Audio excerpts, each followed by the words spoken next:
Hello guys, আসসালামু আলাইকুম। Tracking পয়েন্টে আপনাদের স্বাগতম। আমি আজকে দেখাবো ঝালমুড়ির মশলা তৈরির রেসিপি।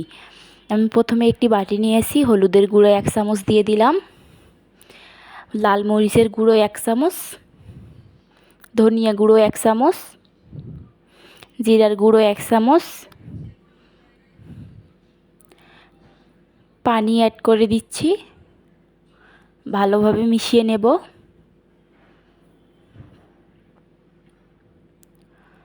মিশিয়ে নেওয়া হয়ে গেছে। এরপর চুলায় একটি ফ্রাই প্যান বসিয়ে পেঁয়াজ পেস্ট 1 কাপ দিয়ে দিলাম, আদা রসুন পেস্ট 1 চামচ করে ভালোভাবে মিশিয়ে নিচ্ছি।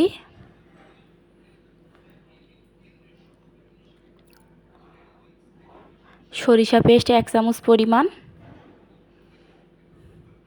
মশলার মিশ্রণটি দিয়ে দিলাম, অল্প পানি দিয়ে মশলা ধুয়ে নেব।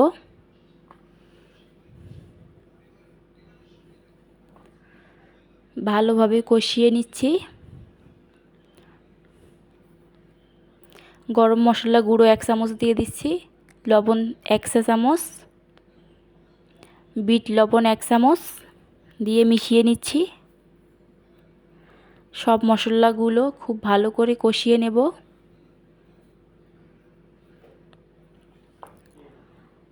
ঝালমুড়ির মশলা এইভাবে তৈরি করলে খেতে অনেক মজার হয়।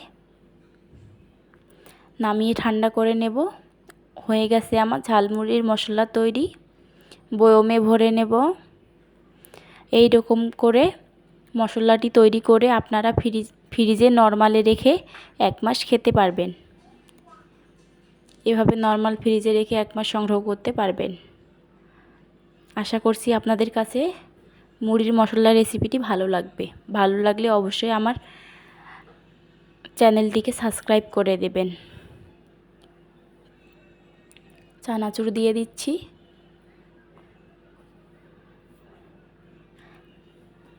সিদ্ধ ছোলা দিয়ে দিব,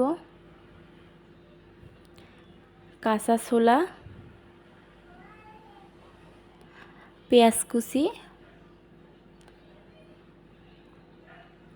কাঁচামরিচ কুচি,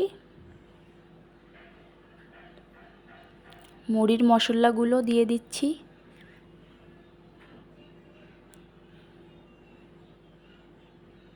ভালোভাবে মিশিয়ে নিচ্ছি। সব কিছু সুন্দর করে মিশিয়ে নেব।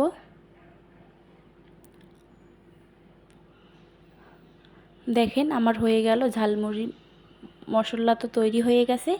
আমি এখন ঝালমুড়ি বানিয়ে ধনিয়া পাতা কুচি দিয়ে পরিবেশন করব। আপনাদের কাছে ভালো লাগলে অবশ্যই বাসায় ট্রাই করবেন। ব্যাস হয়ে গেছে আমার ঝালমুড়ি। এটা কিন্তু খেতে দারুণ মজার।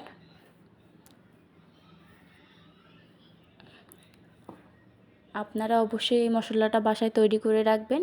যখন ঝাল ঝাল খাবার খেতে মন চাইবে তখন এই খাবারটি খেতে পারেন। এটাই।